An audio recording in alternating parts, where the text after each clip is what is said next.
What are some of the main biblical texts that some of the early fathers, or that maybe you would draw on as you're kind of fleshing out this doctrine of theosis? Well, I mean, the classic text which people tend to cite a lot is, 2 Peter 1:4, that we are made partakers of the divine nature, which Peter then expounds in terms of our participation in his own glory and excellence. And then if one follows that thread about glory through the rest of 2 Peter, he's talking about the transfiguration, where the apostles see the glory of God, the divine light, and they see it because they are in the cloud and things like that.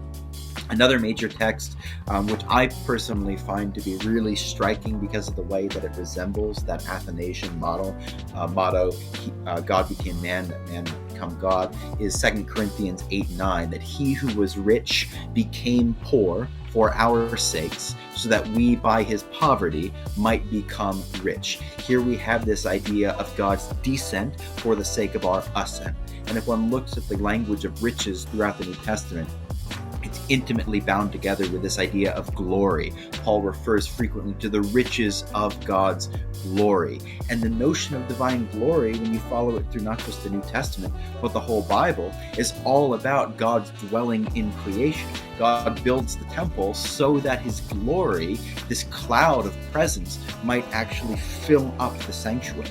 Another major text, which I think is central to the patristic exposition of divinization and to the biblical elucidation of divinization, is in Exodus 34.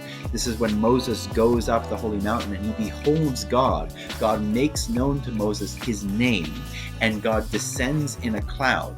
And then when Moses descends the mountain, his face is radiant with divine light. And it's very interesting what happens. What happened is that Israel, when they see Moses, whose face has become radiant with this light, Israel draws back, and it says that they are afraid, which is a blow-for-blow recapitulation of what happens when God descended on Mount Sinai in Exodus chapter 19.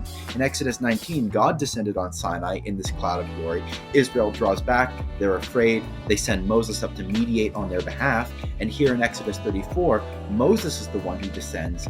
His face is radiant with divine life. Israel is afraid, they draw back, and then Moses has to put a veil over his face, because the idea is that his face has become like the Holy of Holies. God is dwelling in the Holy of Holies, it has to be veiled. Moses is the one in whom God is dwelling. His face has to be veiled too.